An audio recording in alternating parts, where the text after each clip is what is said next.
All right, guys, we are live, episode 153 of the Shooter's Mindset. Thank you guys for joining us tonight here with the co-host here. Nikki Clevenger's in the house. What's going on, Nikki? Yeah. I got that. My phone vibrated and told me that you were live before you said we went live. So I was like, oh, why's my phone vibrating? Oh, we're live. And then you're like, oh, we're live. Oh, man, that means things are working. Quick. My phone's pretty quick. There it is. It told you before we were actually live. Yeah. It said watch. Indeed. Jennifer Seymour's joining us. What's going on, Jen? Hello, everyone. Happy Wednesday. Happy Wednesday, indeed. And the guest of the hour, Melissa Gilliland. And I said it wrong again, but we're going to go with that, right? It's all good, man. You're good. Well, she threw a couple extra I's and a couple extra L's in there. Yeah. I kept spelling it wrong, but I eventually got it when I was doing my research and stuff. I kept typing it in, and I kept having to go back and forth and look at her Facebook profile. It's not even a hard name. It's actually a really good last name. I'm still messing it up. But per usual on the Shooter's Mindset show, right? Your eyes play tricks on you, though, with the I's and the L's. Indeed. So that's why I had to keep going back. Facebook profile. All right, there it is. Copy paste. Thank you. All right, but we're live for episode 153. Thank you guys for joining us here. Show sponsors here. We got Tactical Shit as per usual. We got a discount code coming out for them later on in the show. But shop.tacticalshit is the website, man. They're really big supporters of the of 3-gun and the shooting world. So go check them out next time you're in the mood to shop and got some extra money around. Check out their site. Also, S3F Solutions for your match grade Glock drop-in barrels. I got two Glock 17 fluted stainless barrels coming in. They can barely keep them in stock, so we're trying to keep them in stock on the website. It's kind of hard, but we do have some 17s if you guys are out there. So go check them out. They have some 308 bull carrier groups over there too, so they got just not one-dimensional, also some agency arms stuff, so that you can pretty much trick out your Glock over at S3F Solutions. And Techwear USA for the finest competition jerseys. They have some fine jackets. Still need to get me one of those. I've been saying it for how long now? But I know. You better have one by SHOT Show. Yeah, that's the thing. Because a jacket, you got to make sure it's got to be right. And, you don't want to go every year getting a new jacket. I don't like doing that. It's going to be right the first time. But they do have the Techwell system for you. So you 45 1911 guys, or if it's a single stack 9mm 1911, they have the Magwell and the grip system. One of the best out there. So go check it out if you're into single stack. And also they have the tack latch, which is being redesigned, but you can still purchase it right now. At least they hinted it was being redesigned. I don't know when the release is, but check out Techwear USA for your AR-15 charging handle needs. Q&A section. Best way I recommend doing it is head over to Shooter's Mindset Facebook page. There is a post saying post your comments below. And if you want to get any tech questions or anything from Melissa throughout the show, drop them in there. Or if you're watching on the YouTube feed, you can put it in like the comment section, and I'll try to grab those throughout the show. All right. The Shooter's Mindset app is also available for the iPhone and Android devices. So as soon as this live broadcast goes down, it'll be up there, and we'll feature Melissa on the app. So if you enjoy watching from the convenience of your cell phone and get in trouble at work watching it, it's a good way to do that. All right. TheShootersMindset.com is also your go-to source for the Shooter's Mindset, watching the show, reading articles, and purchasing some cool gear that I think is pretty awesome. So that'll do it there. Definitely check out TheShootersMindset.com. We're going to talk a lot about the long-range game. All right, a game that I'm very unfamiliar with. Jennifer is getting into. Nikki is very good at long-range and 3-gun, so I'm kind of like the kid that, dude, what are you doing in this conversation type of deal. But we had some very good PRS shooters on the show in the past, so we're looking forward to some more great information here. So for Melissa, for those who are unfamiliar with you, can you tell us a little bit more about yourself and how you got involved in this industry? Yeah, sure. My name's Melissa Gilliland. I got involved. I went with my husband to a team match back in 2012. It was up in Cookeville, Tennessee. It was Ryan Castle and Scott Satterley. But I went with him to that because I was like, oh, let me see what you're doing. So it was a lot of fun. There was like 2 other females there at the time. And I thought maybe it was something like just military only or LE only. And when I got there, was seeing what was going on, it looked like a lot of fun. And I was like, oh, I think I can do that. And so the next week after we left that match, I was telling my husband, I was like, I want to try to get behind a gun and, you know, I want to do it. So he helped me for the next few months, you know, taught me the fundamentals and, you know, what he could about long range shooting. And that October was my first team match with him, which I felt so comfortable going into because I had somebody to lean on. Right, absolutely. But I shot my first match with a 308. He shot at 260 at the time, and we didn't do too bad. I want to say we came in like 15th, 16th at that match, something like that. And I tell you, when that bug hits, it hits hard too. You know, when you're ringing targets at 800 yards out, and you've got them ROs yelling, you know, impact. I don't know. It's just something so exciting inside. And after that, I was like, I want to keep doing this. This is awesome.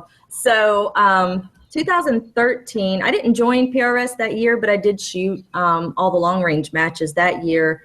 I got picked up by Ashbury, so I shot a chassis rifle 2013 and 14, and 15. But I joined PRS in 14. But the game itself is just, I don't know, like I said, there's something exciting about it, the different locations you go to, the way that the stages are laid out. Right now, this year, I joined Team Gap, which is George Gardner of GA Precision.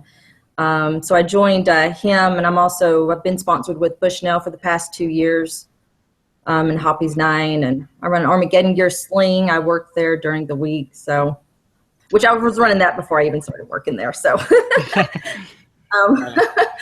And I've also got Burger Bullets and XGO. So, but the game itself, it just went as more like a hobby, you know, to do stuff with my husband. And the more I shot, the more competitive I got too. So it's there's just something passionate about it.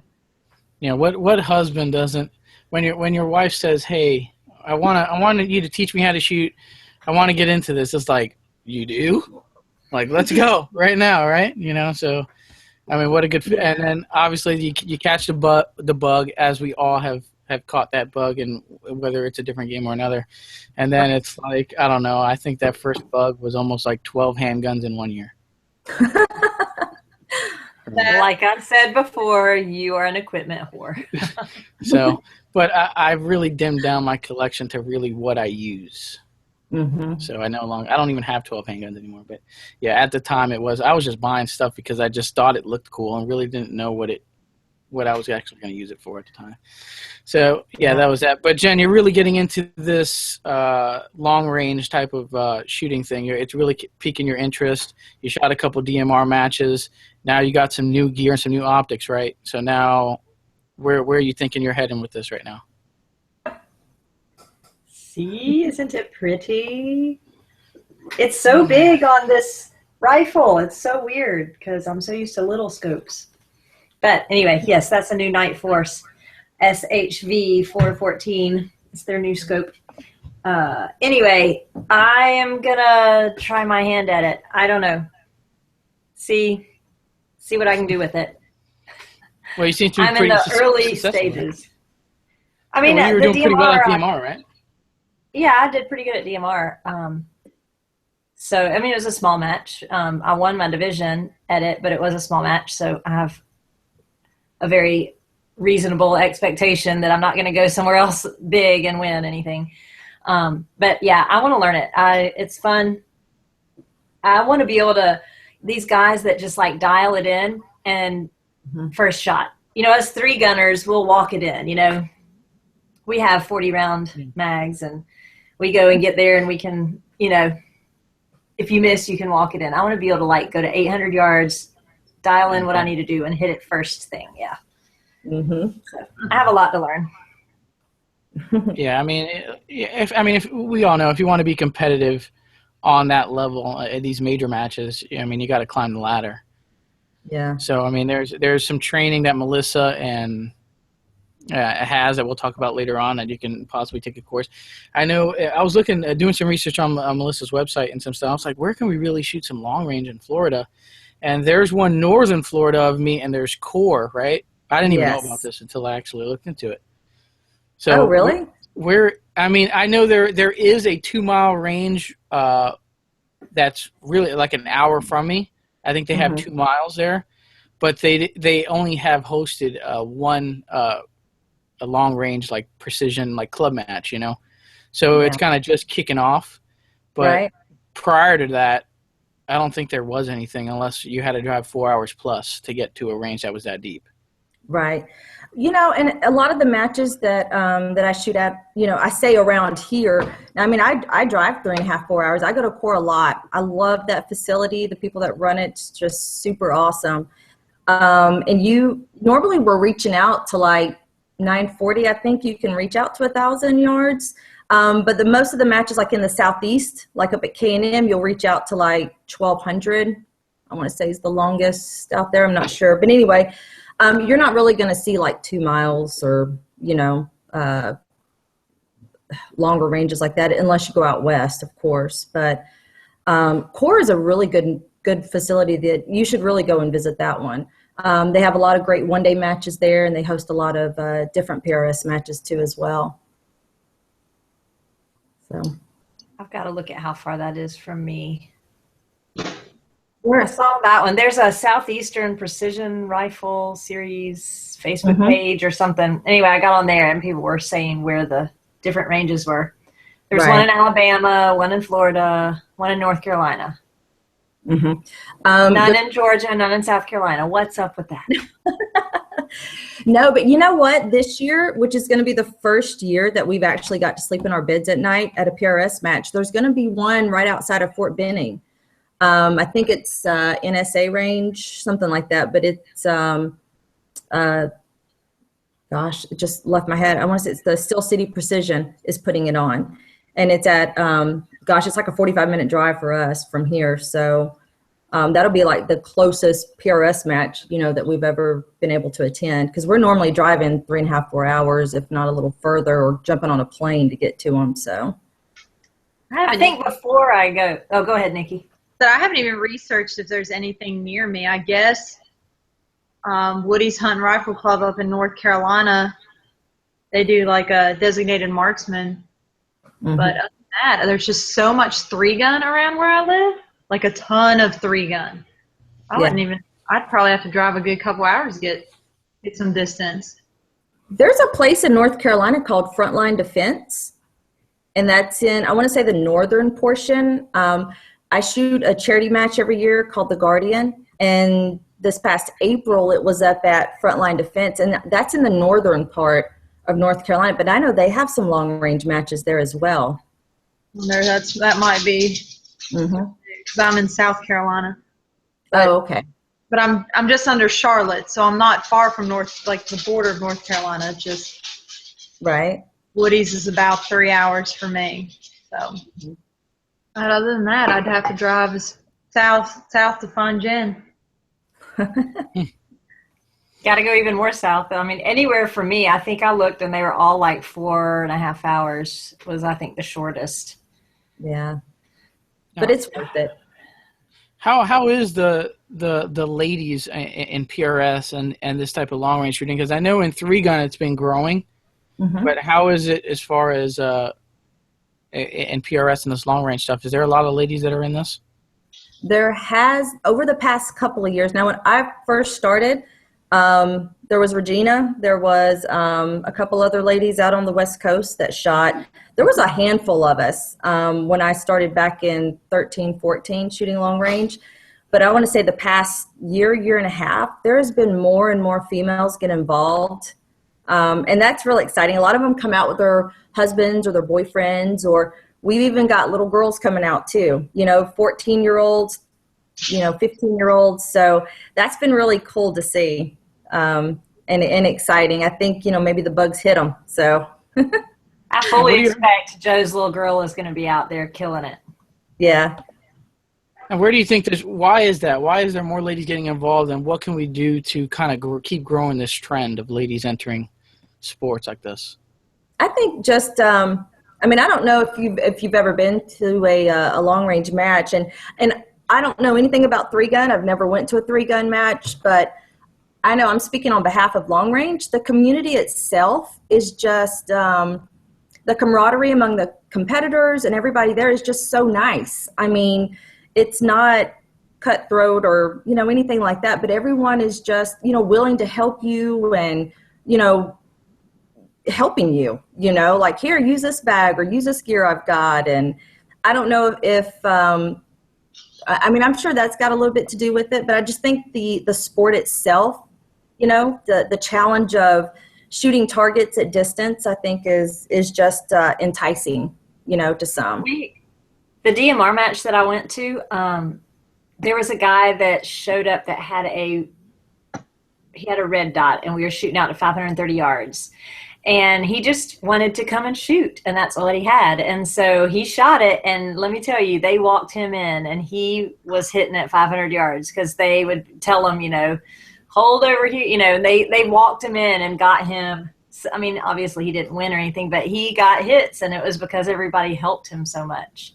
Yeah, it's really a good community, you know, to be a part of and everything. Yeah, I bet that guy will be back with either the same rifle or something with a scope, some variable scope or something next match. I'd say three. Well, I mean, if you are the same though. Oh yeah, it's the same. Exactly the same. Yeah. It's the same.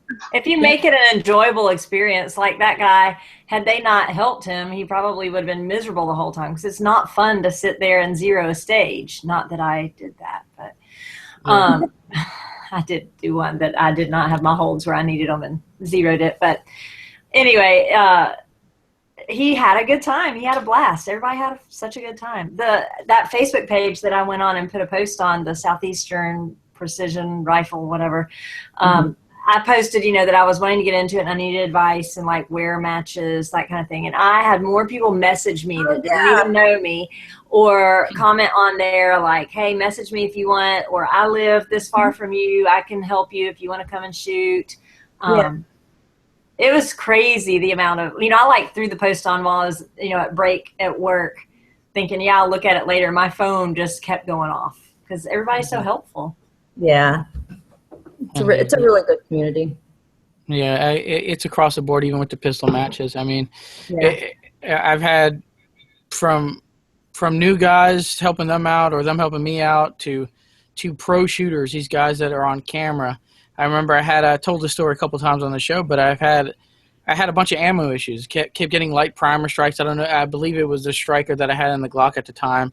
Kept getting light primer strikes, and this, I forget what is his name. I know his name. I'm losing it right now.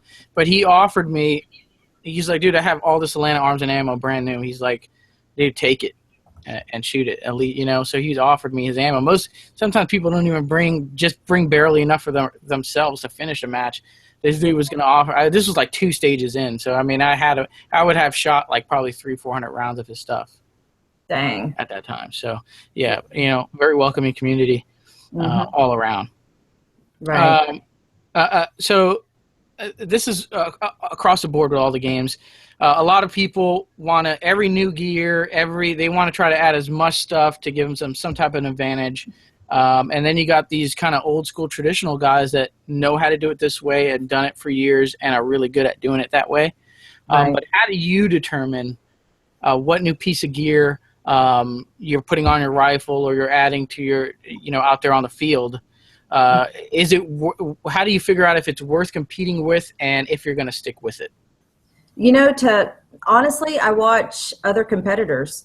A couple of years ago, it's when I started noticing like the fat bags, people putting the pillows on their arms and being able to shoot. Yeah, that's me shooting, by the way. I talk a lot with my hands. This is me shooting.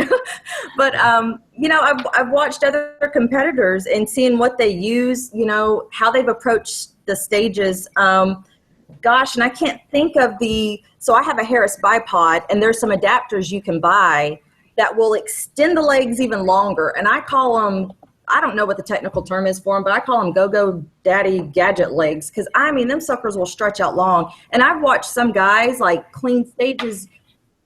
So determining what gear to use, I would watch other competitors, see what they're using, and then try it myself. Like I said, a lot of the people at the matches will let you borrow their bags.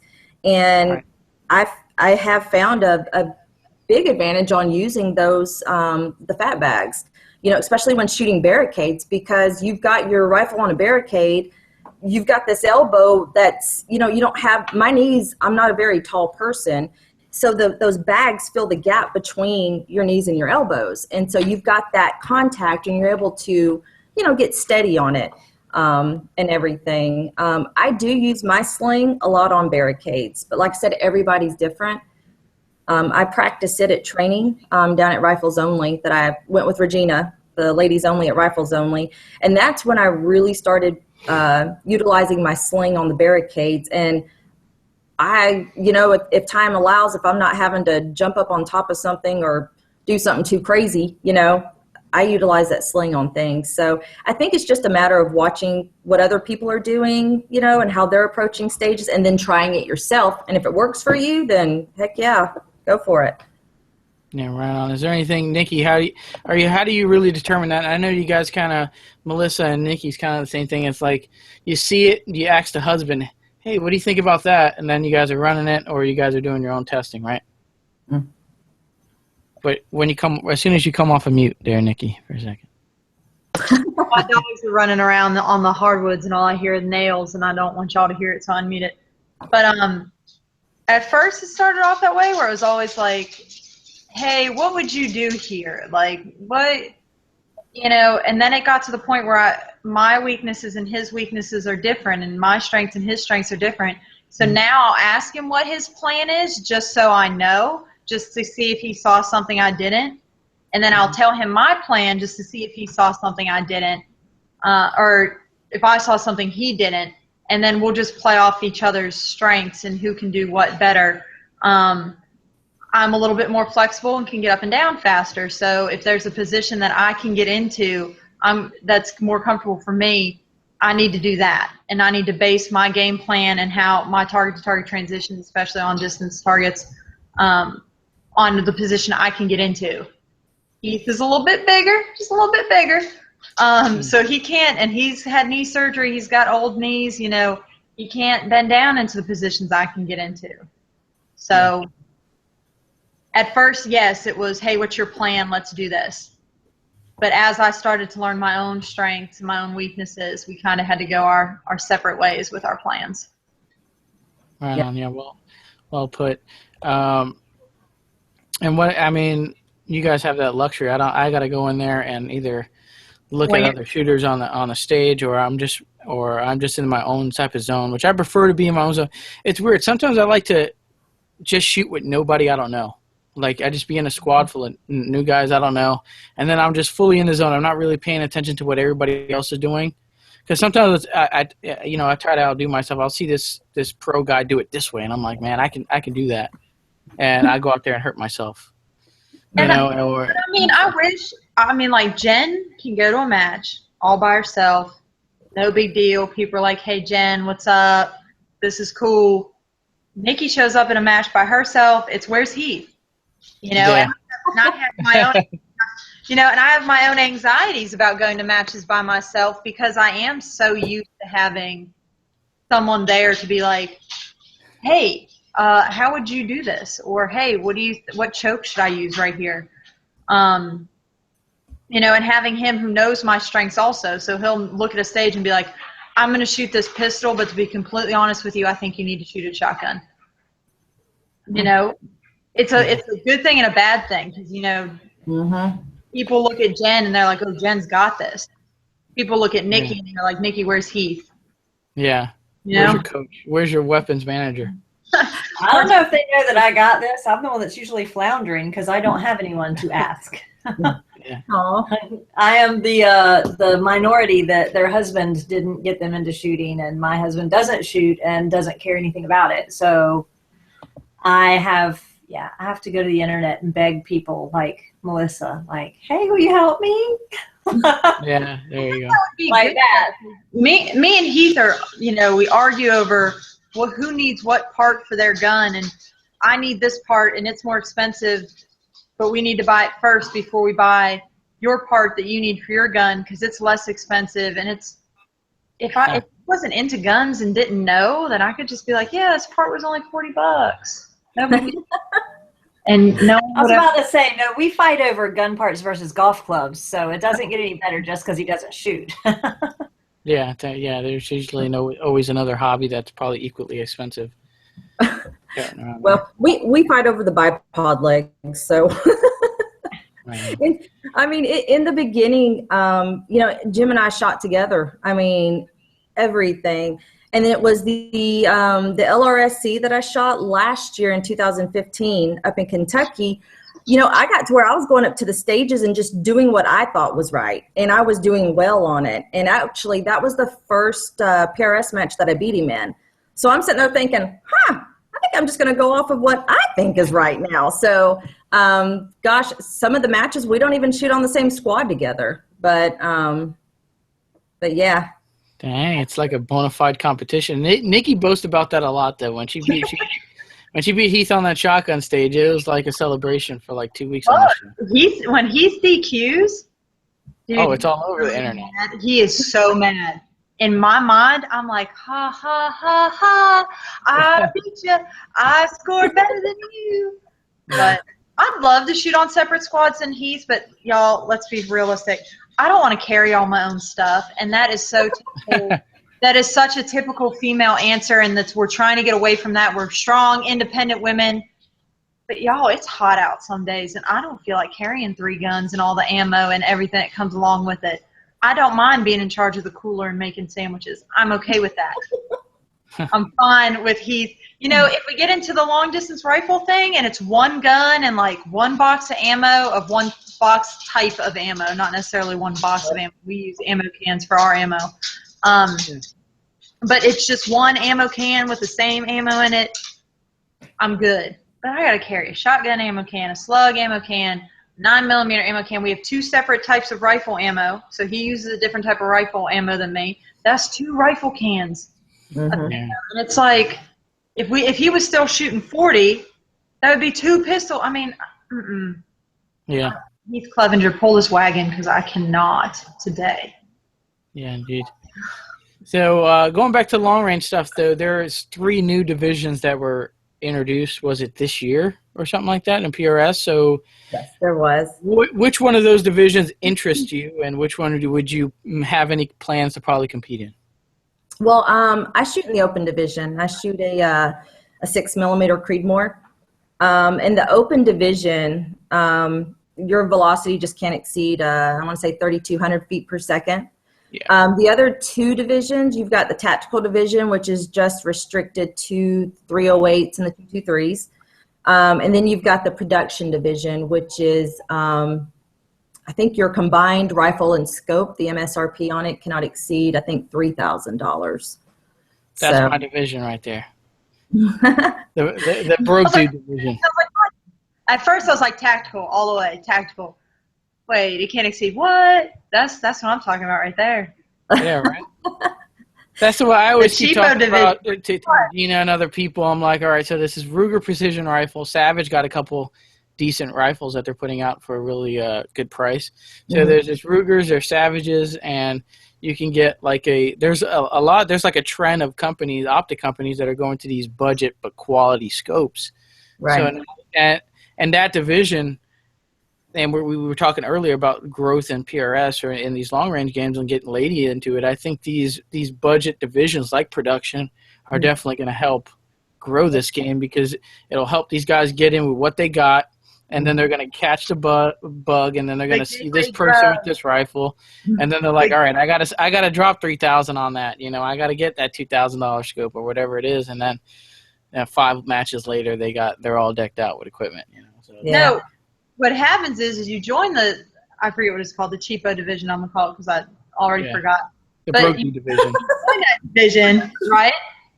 And then you pick up like some super awesome scope off a prize table, and now you have to go up a division.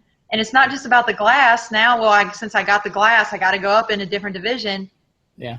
I might as well go ahead and add all this other stuff onto my rifle. Mm-hmm. Same thing. So next, it's a gateway drug. It's under 3,000. It's good. Yeah. Get into it, and then all of a sudden it's like, man, I gotta move up. I gotta get into open or something. So another thing that I had a conversation with Dylan a while ago. We brought this up again on the show, but we were talking about it. We're like, we both wanted to get into it. And then he's like, dude, but you shoot out your barrels at like every 3,000 rounds or something like that. So you have to be swapping barrels, and then you have to reload your ammunition. So these are the type of things, this $3,000 division sounds all good and dandy, but really you figure in all the other things, it still ends up to be a nice chunk of change. So, but we were talking about 6.5 a bunch of times on the show, and there's some real quality ammunition people that are making this ammo factory. Right. That seems to be pretty, this seems to be good. At least that's what I'm hearing. So 6.5 Ruger with a budget scope, I think we're good to go, and you can kind of cut corners here. Or you can get a barrel sponsor. Well, yeah. I'm assuming once you hit that level and your head's that you got the bug bit and you're at every match and stuff like that. I definitely would see that happening, just to cut costs, right? I'd help. Yeah. I'm not sure it would help if you had a barrel sponsor that could. Oh, this barrel's done. Thanks. Put another one on there. Thanks. Yeah, that's what needs to happen. You don't see, so those are all the little things you got to consider. We were like, dude, I didn't even know that when we were having this conversation. He's like, dude, yeah, they go through barrels like it's nothing, dude. Like we change recoil springs in our handgun. I'm like, what? I'm like, I don't know, man. I'm gonna hold off on it a little bit longer. Yeah, that price on a recoil spring versus the price on a barrel. Right? Yeah, and you figured you gotta be running some high end stuff. Whatever these the long range guys, I always think of higher end barrels like a Rise Armament or a Proof or something like that. Something you got to wait a long time for. But Melissa, how often do you change out your barrel? Well, funny you should say that. I shoot the 6 Creedmoor, and I recently just sent my barrel back in. I've got over 2,000 rounds on it. And I've got some pretty big PRS matches I'm shooting in October, so I wanted it, to be ready. I've heard some will bleed out, which is like muzzle velocity. It'll just gradually over time lose it. There's some that I've heard that will just totally go. So, once I hit the 2,000 mark, I had asked George about it. I was like, I don't know what to do. He's like, just go ahead and send it in. So anyway, so I've taken precautionary measures for those bigger matches in October.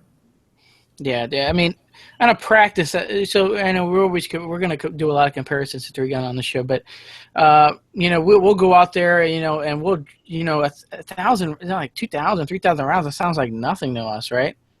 But on a practice session, like you're not really shooting that much, right? You're not putting 500 rounds down range, right? Well, no, I dry fire a lot. A lot of the precision rifle, the series, the matches that we shoot in, a lot of it's really positional. I make sure I've got a good 0 and everything at 100. I confirm my dope out as far as I can get depending on where I am. But I'll confirm it out usually to 700-800. Make sure I'm on. Then after that, I dry fire a lot. I've got barricades for Mother's Day last year. My husband's like, what do you want for Mother's Day? I'm like, build me a barricade. So he built me a barricade. So awesome. I practice a lot off barricades, use the slings and everything. So I dry fire a lot, in positional. Why do you 0 at 100? It gives you a baseline. Most of the shots are going to be well past 100 yards. So it really gives you a baseline for the dialing, for the elevation, the dialing and everything. So we 0 out at 100. And most everyone I know does that. I'm just wondering because 3 gun, we don't dial. We have a switch that goes from 1 power to 6 power. That's about all the dialing that I do. So we will 0 at, we'll have like a 50, 200 0, out to 200. And I know my scope based off of it being out to 200. So I've probably hit up to 500 with my little 6 power scope. Right. But that's like I said, 0 to 200. That's why I didn't know. Okay, I guess, it would be easier to dial on 100 scale versus trying to do 50, 200. So Yeah, I mean, Jim, like I said, my husband's a former sniper, but then he has taught me.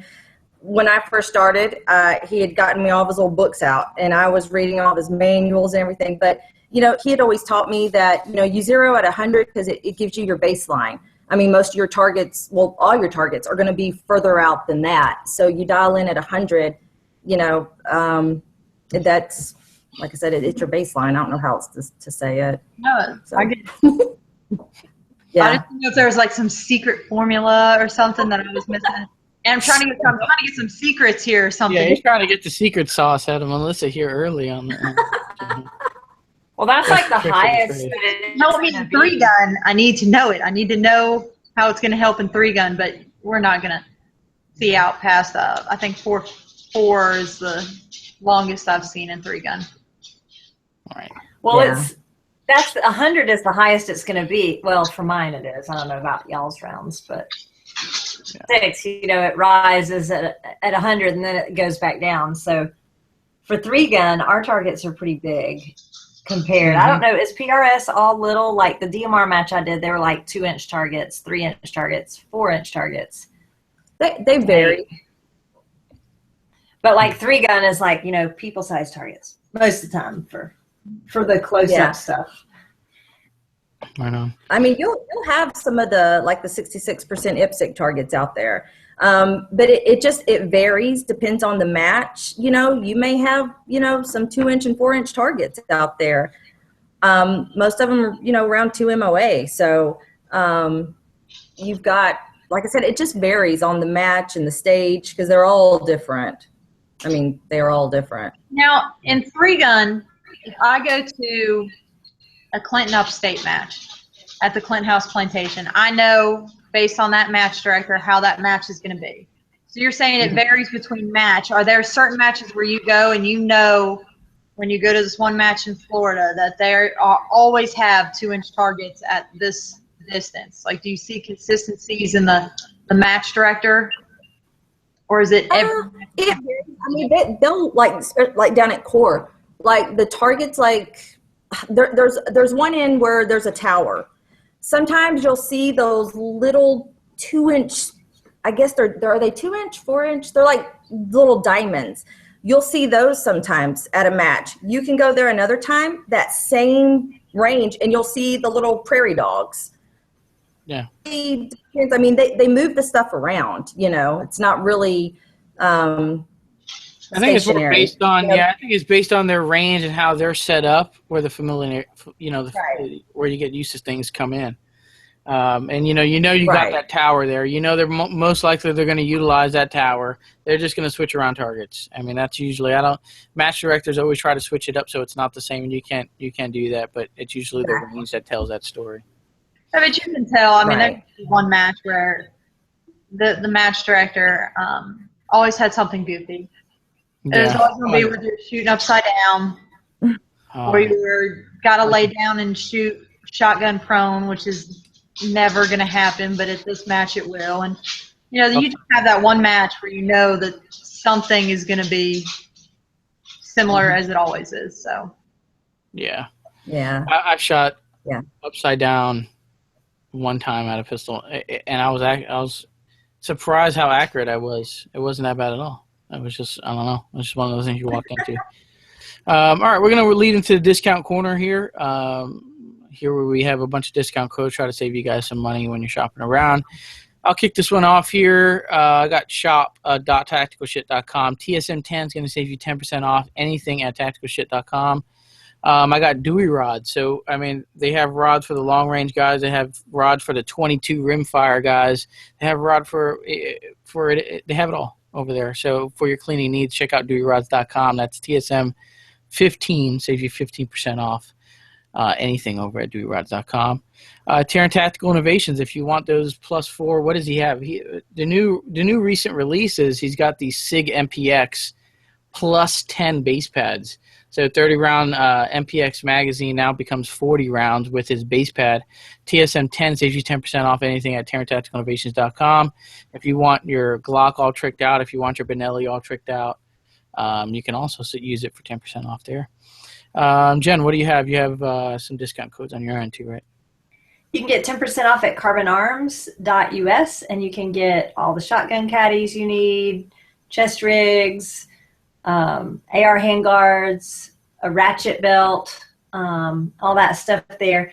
Samson Manufacturing, you can get 10% off there and that's samson-mfg.com. And both of the codes for both Carbon Arms and Samson are TSM10, and you can get 10% off on both of those places. All right, and I got two more here. I know Melissa got some. I know Nikki always has her usual. UM Tactical, TSM10 saves you 10% off anything at umtactical.com. So if you want the fully adjustable Rage compensator for the AR-15 platform, they have it in 9, 308, 65, 223. They kind of got like 4 different versions, and they're always adding those. I think there might be an AK one out there, or the 30 cal one might work for the AK, but I don't know if the attachment's going to be the same. But I know they've been talking about that one. But TSM10, they got the universal pistol mount. So if you want to mount an optic on your pistol and you don't want to mill a hole in the slide to do so, you can check out their universal optic mount at umtactical.com. And RAN CLP, so if you want some CLP, some bore and bolt, some solvent, Mindset 16 is going to save you 15% off, ranclp.com. Melissa, you have some good, man, she got some good discount codes here. I'm looking at a 50% off discount code, right? What do you got? Yep, XGO. I just became an ambassador for them. I've got a 50% discount on all XGO products. It's a one-time per use per email. And the code is MG50. So it'll give you 50% off. And then I've also got one for Armageddon gear. 20% off all products. It's good through October the 5th. And that coupon code is MissyG20. So it's MissyG20. G20, 20% off Armageddon gear. And 50% off. I got to check that out. You know, when I do they sell rear bags, bipods, and kestrels? Armageddon gear, I work there, so I made the code myself. But anyway, no, we sell a lot of tactical nylon gear. Now we do have the rear bags, the fat bags, the arm bags, the slings, rifle cases, pistol cases, you name it. There's stuff for 3-gunners too that we've got. So yeah, you should check it out. It's www.armageddongear.com. There you go, man. Jen, I think you got a good you got a good source there, right? That's right. There you go. I need all those things I just listed. My Christmas list is getting longer and longer. That's when you're changing games, that's what happens. Nikki, what do you have as far as discount code?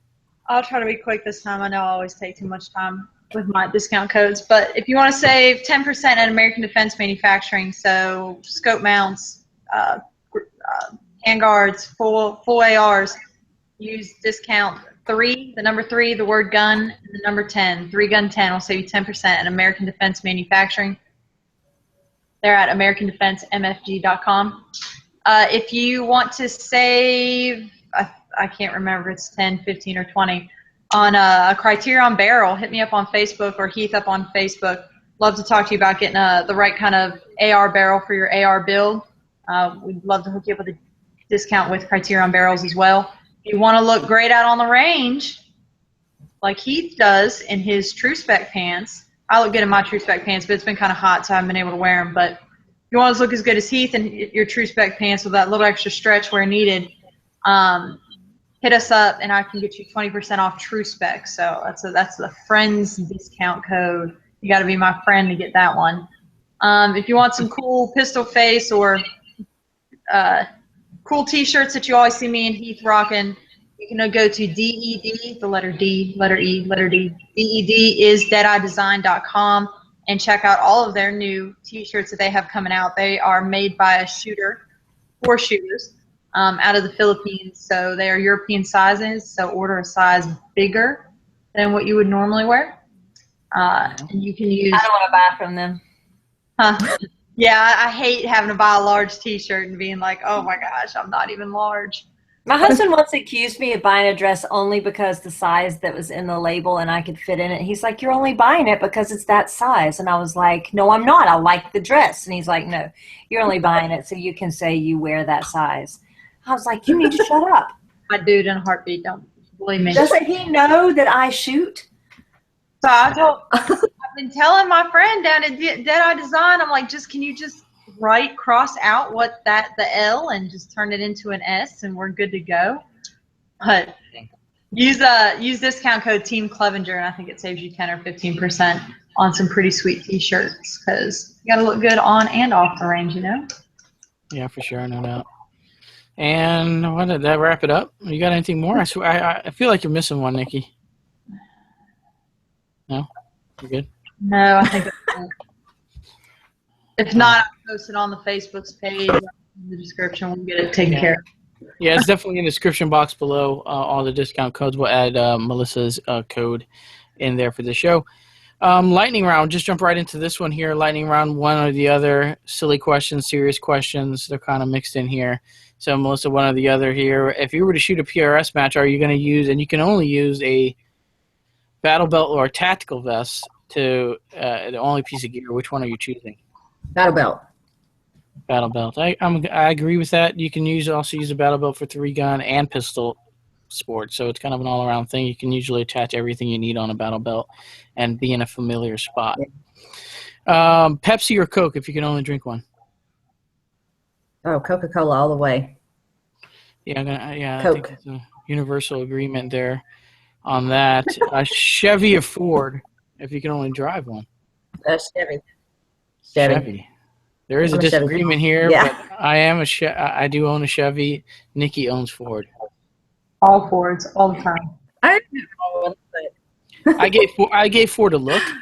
I went there. I test drove. It just wasn't happening for me. I did like the Mustang. You know, they almost did sell me on one. Mm-hmm. Hard to beat the Mustang, but no, I didn't walk away with one. Toilet paper roll over the flap, over the top, or underneath the roll? Oh, definitely over. Yeah. Over. Yeah. Surprisingly, you're having to reach. And the strip, the strip is not as clean if it's under. It's almost like a guess. I don't get why. Yeah, right. Yeah. I don't know, but apparently it's irritating. I change it if I'm ever at someone's house, I always flip it over. It's just like, you can't do that. Yeah. At people's houses too. Actually, I thought of you, Anthony. I went in at work the other day, and I went in the bathroom, and at the hospital, there's the handicap bar thing, and the toilet paper was sitting on the handicap bar instead of on the roll, and I was like, oh my God, Anthony. My type of people. Those are my type of people. You just grab it. It's no way to it. You just grab it and do whatever you prefer. It's just sitting right there for you. Boom. But somebody else touched it. They've touched it to set it back down, and then you're going to touch that same spot where their hands were. And they just got done wiping their butt with it. That's unavoidable. It's unavoidable in a public bathroom now. Not to mention where that rail is, and people put their nasty, dirty hands, and then the roll is sitting on that. Unless you're going in there with a mask and gloves, you're going to hit that. You're going to run into it somewhere. On a door handle, on the latch. Doesn't matter. Not if it's in the toilet paper dispenser as it should be. I don't know. Whatever. Because I do the quick where it rips real fast, so I didn't touch the next person's. Rip real fast. All right. We killed that topic here. Bruce Lee, Chuck Norris get into a fight in their prime. Who do you have winning? I say Chuck Norris. I mean, I say Chuck. It's really hard to be wrong on this one. But you're wrong. No, I'm just kidding. I mean, I think Bruce Lee would win, but it's hard to base it. You can't base it off of movies. He's just like one of those mystical kind of characters, It's just like he was like unbeatable in my eyes. So there you go. All right, so the cookie questions. This seems to be a favorite. I'll let Nikki and Jen take over these questions here if you got them. Go ahead, Nikki. Look, this answer is going to determine whether we can be friends or not. The problem is that me and Jen are torn on both of these cookie questions. So you're either Team Jen or you're Team Nikki. Yeah. All right. Well, I'm just going to answer honestly. So. Okay. Chips Ahoy or Oreos? Oreos. Yes. Bye. Nikki has very little friends with that question. I'm telling you, there's only a few people who get Chips Ahoy. Let me see. Oh, I love Oreos. Melissa, smile. She got little I have teeth. all my teeth. She don't have the problems I have with the Oreos. All up. You see these horse teeth? Oreo, all up in this. I can't do that. Can't do Oreos. Mm-mm. Watch. This is what you do when that happens. You just get it out. Oh man. Oh. That is what toothbrushes are made for. Just saying. Yeah. Wow. Do you So eat the other- Oreos and then immediately go brush your teeth? Yeah. You flavor savor it. Not really. I get a lot of milk going in. Go ahead, Jen, with question number 2. Thin Mints or Samoas? Thin Mints. Could eat the box alone. She is all Team Jen for the win. Y'all were meant for each other. We were. Long range, Oreos, Thin Mints. We can hang, girl. Yeah. All right. Good. All right, I think that'll do it for the lightning round. That was pretty fun. Don't worry, we just won't eat cookies together. Yeah. Indeed. We can still drink together, right? Okay. Oh, yes. Yeah, indeed. All right, so side note on this, a side story. I know this is old news, but you were this must have been the first SHOT Show I went to, maybe, I don't know, it wasn't that long ago. I've probably been to like 4 or 5 SHOT Shows. But first time I've ever, I think I got one of these Tack Girl calendars, or it was a catalog, and you might have signed. It might be autographed by you. I have it in a box along with a lot of SHOT Show. I don't want to hang it up, and my wife's like, "Why are you hanging out all these Tack Girl stuff all over the room and stuff like that?" But that's where I first saw you, and then I realized, oh man, she's really into the whole shooting thing and the PRS thing, and I followed you on Instagram and all this other stuff, and then I see that you're so that was just a complete side story. Complete. First thing, Tack Girl. It might have been a magazine or a complete calendar, and we've had a few of them on there. We had Michelle, we had Jan, I think, did one. So we had a few on the show. Yeah, it's a complete calendar. I did it. AmericanSnipers.org is the organization, like a SHOT Show. Every calendar sold at SHOT Show, all the monies go directly to AmericanSnipers.org. And when my husband was deployed back in 2005, AmericanSnipers.org sent them the gear that they needed, to complete their mission. And so they asked me back in 2011 if I'd be interested in doing the calendar. And I mean, come on, I wasn't getting any younger. So I was like, yeah, I'll do it. So, I mean, it's crazy because I did the calendar. Yes, I've shot the guns. Do I go to the range dressed like that? Hell no. No. And that was like the biggest question I was, you go to the range dressed like this? It's like, no, this was just for a calendar. And honestly, I did it because of AmericanSnipers.org. The years that I did it in 2012, 13, and 14, in each of those years, I mean, the first year they raised over $20,000 for the organization, and that was just the Tack Girls alone. And every year, they raised even more for them. So that's really a great organization.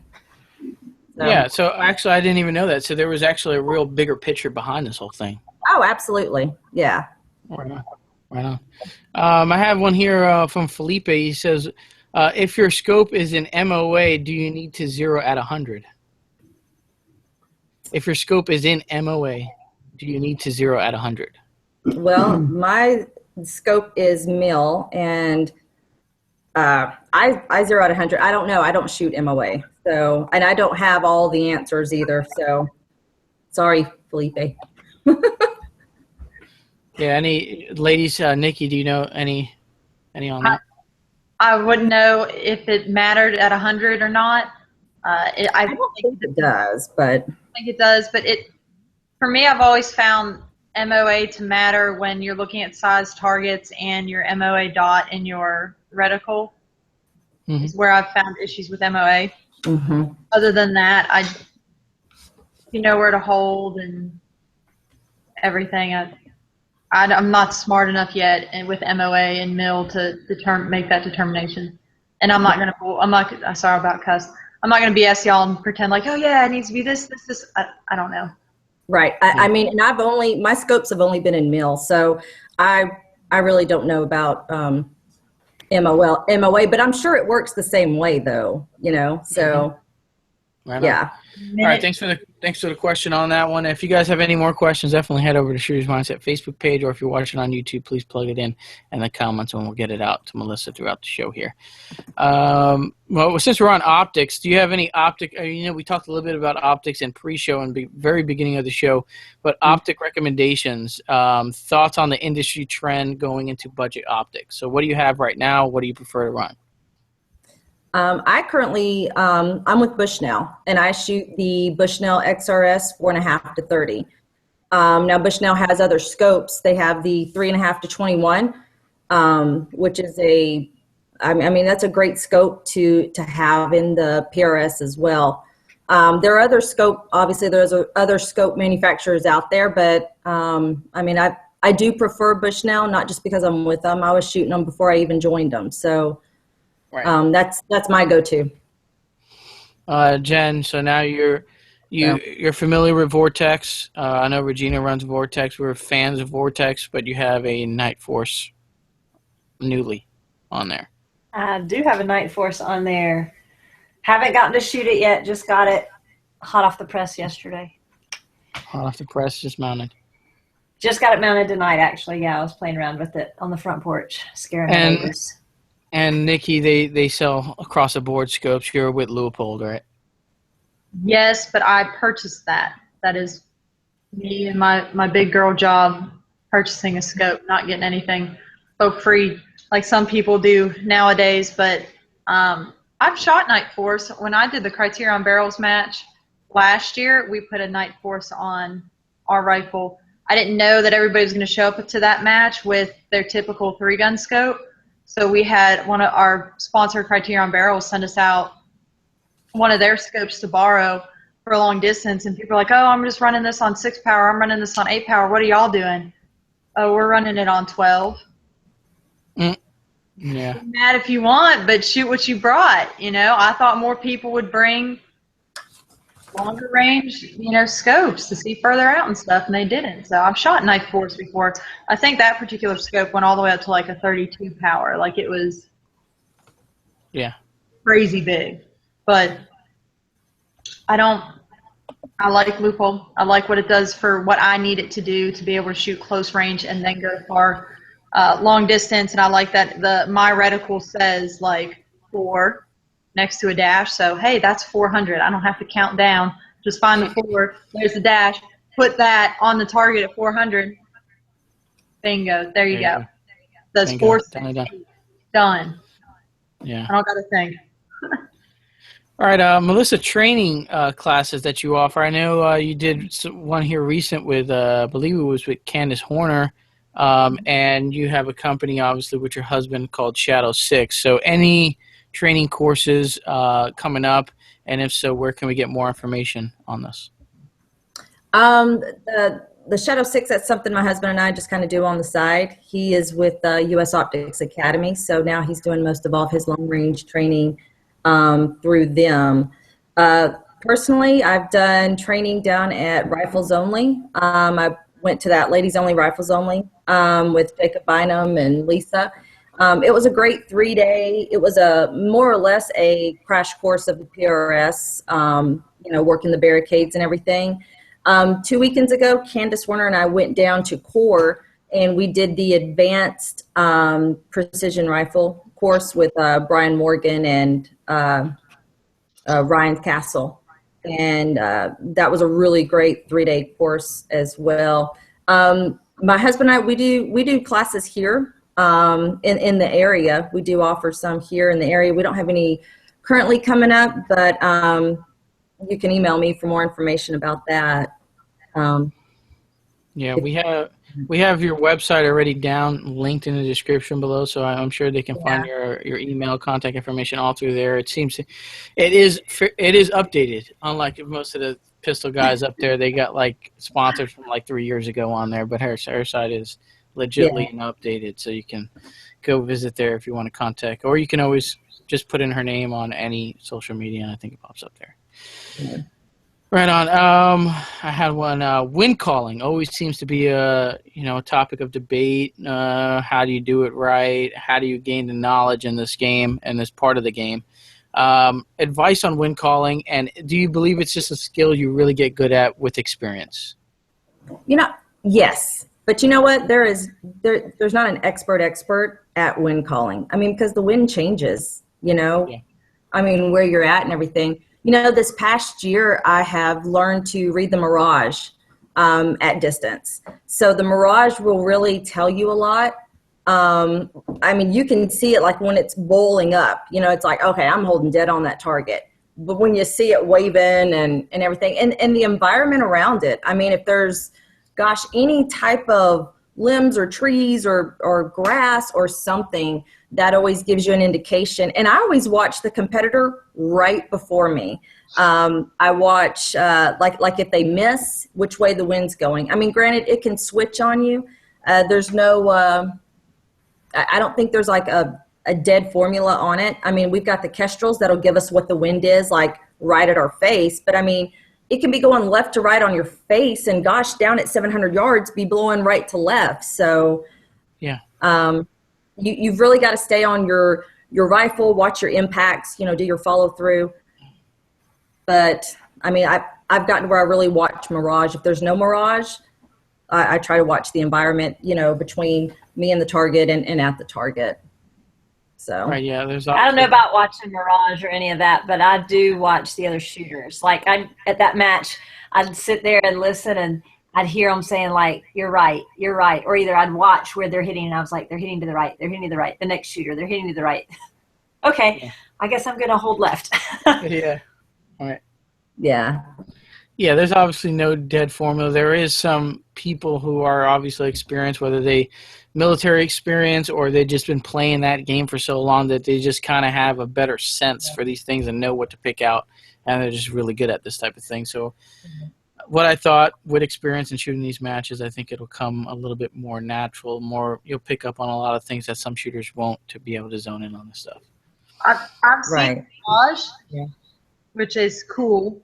But it's not always there, so it's definitely hard to bank on the mirage. Yeah. I also try to watch grass, but like you said, you can feel it hitting on your, the right side of your face, but then you see the grass near the target blowing the opposite direction, and you got to understand that, okay, so you're on a hill, and they put a target on a hill, but there's a valley in between, and what's happening sometimes is that wind is hitting you to the right, going down in that valley and doing a loop, and then coming out. I mean, there's just so much you have to watch when you're trying to be that precise with shooting long distance. And I'm just like, gosh, it's a lot for sure. At the last DMR match, I saw bullet tracer for the first time. Isn't that cool? The first time was so cool. James Froelich had been trying to get me to see it both years at War Sport. He'd be like, we'd be through his spotting scope. He's like, "You see it? Did you see that?" I'm like, "No, I didn't see it." "Did you see that?" "No, I didn't see that." I mean, I'm like, "I don't see what you're talking about. I don't see it." So at that DMR match, he was there, and he's like, "Jen, you have to come here. You will be able to see this. It's so obvious." And so I finally could see it. And then I was giggling so much because I thought it was so cool. I was like, "Oh my God, that's so cool." I was like, "Oh, I gotta shut up. There's somebody trying to shoot. Concentrate." But it was really cool to see what really, it looks like. It reminds me, Trace reminds me a lot of if you're behind a boat in water and you see it going through and the water's kind of wishing off. That's what Trace reminds me of. It reminds me of a boat in water from behind, looking at it. So, it's pretty cool. Very nice. It was cool. Indeed. If you're watching my bullets, mine just hit the paper because it's so gamer, hit the paper and fall. Boom, boom. That's it. That's how you know. You see, well, you obviously will. So you could see handgun rounds too if you're really paying attention. You're really in the zone. You can see them, but That's not Yeah. something I really Only pay seen attention handgun rounds at like when it had like a 50-yard shot or more. That's when you can see the trail of them going out there. Recent video that popped up here, actually, it was just uploaded on YouTube probably like 2 hours ago. It was on the 2016 Snipers Hide Cup, and a friend of mine posted, a blogger, video guy, really high end, does amazing editing work and videography. He posted up a video on that match, and I was like, man, this match was like, dude, it's like whoever watches that video, you're going to want to attend that match. It seems pretty difficult the way that range is, because they have you shooting through like a forest, like trees, so there's no like backsplash in a bay or nothing like that. If you miss, it's going to be hard to see where you're at. So definitely looks like a difficult match, but definitely the environment that you're shooting in definitely seems like an awesome match to attend.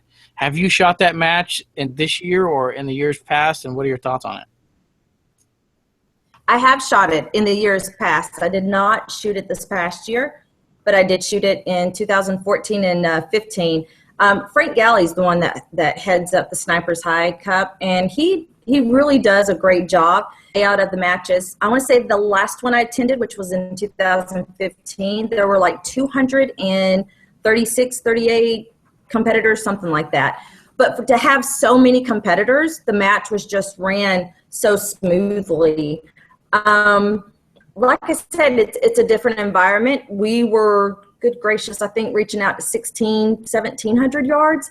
So the further west you go, it seems like the further out you can go, whereas here in the Southeast, you're not going to get that far, But that is a really great match to go to. And if you have the opportunity to, I would highly suggest to attend it.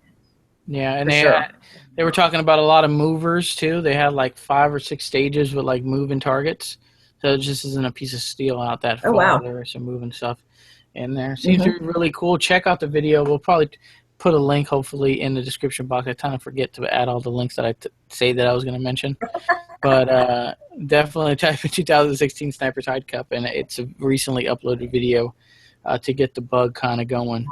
It seems to be a good deal. That match, though, I'm assuming that's a real popular match, so 250-ish shooters. Is that one of those matches? I know these 3-gun matches, if you don't sign up within like the first 15 minutes, you're on the wait list. Or sometimes it's even quicker than that.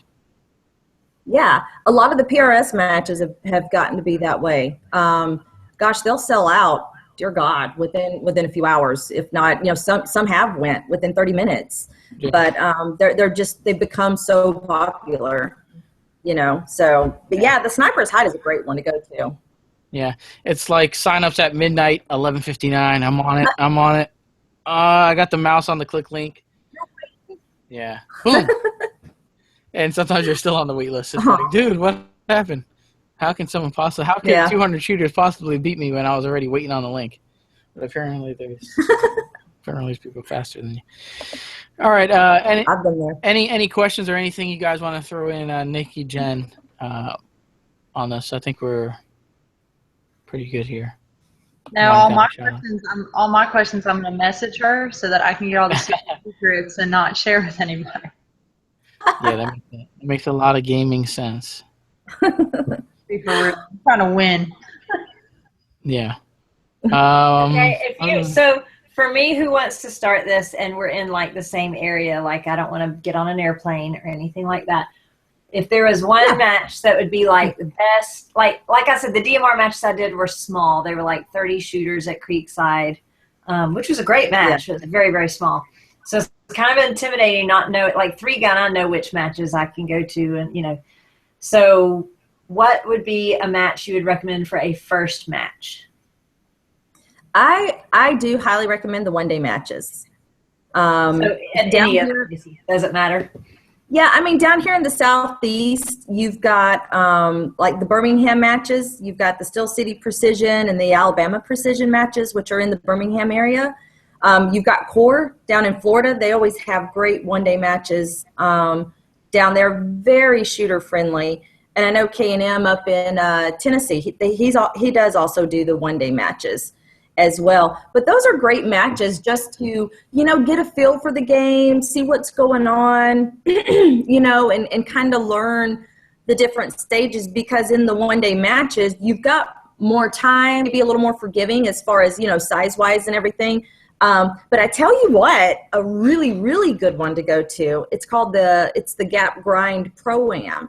And that is where an amateur is paired up with a pro. And the pro, it's kind of like a team match, but the pro is showing the amateur the ropes of the game. So you get out there, you're giving them win calls, you're helping out a really super one. So when is that one? Now, that one we've actually got coming up. I want to say that one's October the 8th and 9th. Something like it's that weekend, whatever that weekend is. That one's a great one. I mean, but that one's over at K&M in Finger, Tennessee.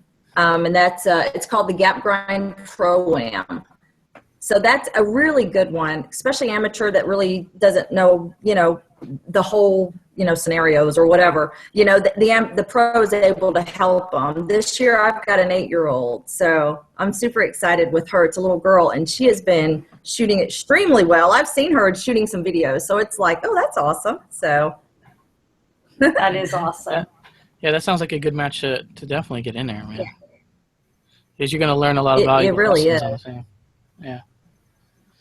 Yeah, I think we're pretty clear. Jen, you have anything else? I know we could have talked about so much. We could probably have Melissa here probably another hour here on the show. We didn't get into chassis and lightweight chassis and what she runs. We can talk about all this stuff. But I think we can save that for a part 2 of the Shooter's Mindset with Melissa on the shows. So we're going to go to wrap up here. What do you have, Jen? We'll start off with you. Shout outs. All right. Lansing Tactical, Load Up Ammunition, Sharpshooters of Augusta, and Shooters of Augusta. Lucas Oil, Carbon Arms. I'm trying to think. Some things are changing up, so I'm trying to remember everything now that I have to do. Zero Tolerance Knives, as always, because I still love my knives. And Night Force Optics for an awesome, awesome scope. Yeah. I'm pretty jealous about that scope. I'd be lying if I told you I wasn't. Yeah, I'm pretty excited. Like, it has a reticle and then another little thing on the side. Another little thing on the side, yeah. And we I had had to figure all this out. We touched on U.S. Optics here with Kurt Gruber. We had a gentleman on from U.S. Optics, so we talked a little bit about U.S. Optics on that show, which was recent. Another great company that Jim is a part of, so definitely look at U.S. Optics. You got Knife Force, you got the guys at Bushnell, and there's so many great scope companies out there. Vortex is putting out a quality scope at a decent price, it seems. And there's, we can go on and on with scope companies that are quality. But Nikki Clevenger, shout-outs, what do you have? Sorry, I'm trying to figure out how far away I am from this Gap Grind Pro-Am drive it is, so I'm not ignoring y'all. It's in Alabama, right?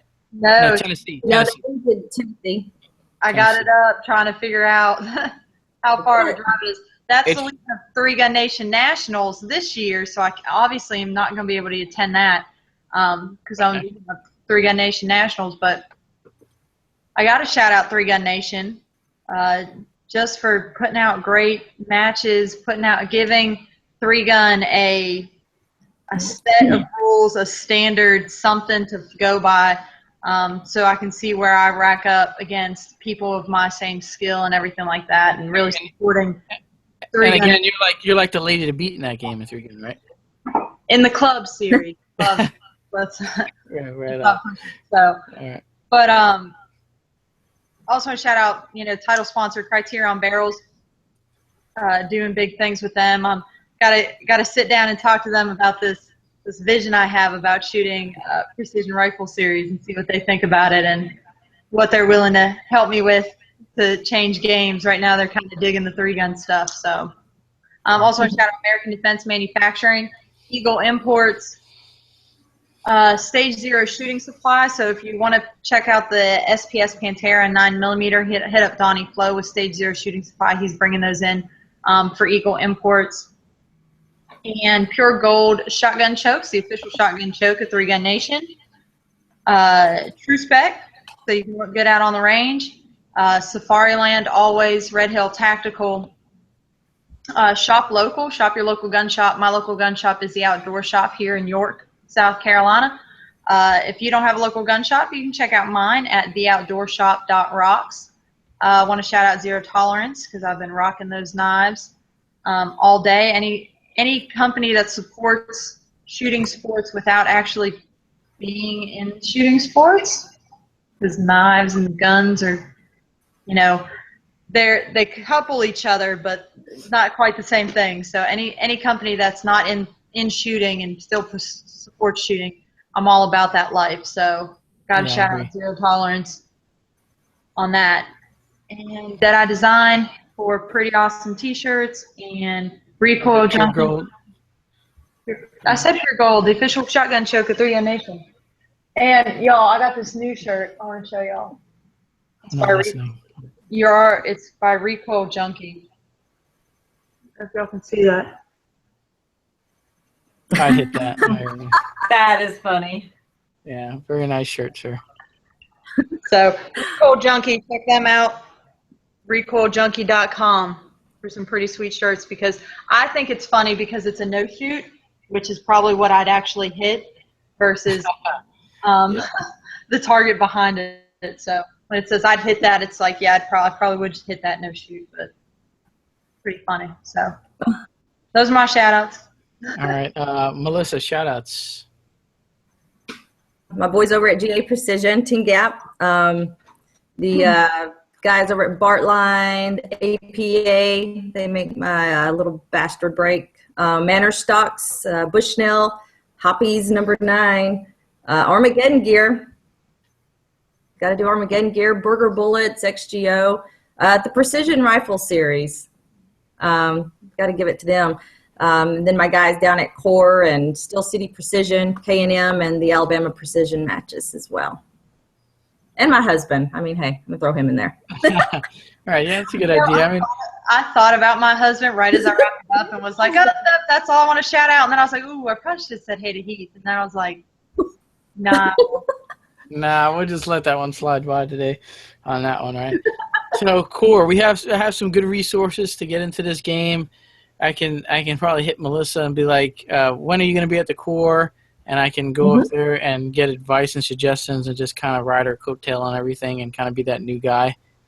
And so we got some good reliable sources out here now. So maybe I drop the dough on production gear and get out there and start shooting.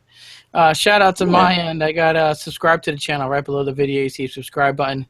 Hit that every Wednesday at 9 Eastern. We do a new episode of The Shooter's Mindset. New great guest. Plus, I post some of my competition pistol videos along with some gear reviews up on there. TheShootersMindset.com is going to be completely redone.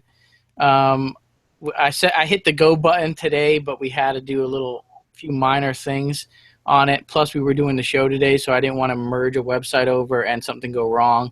So we waited. We're going to wait a little bit throughout the week, but it should go live by the end of the week.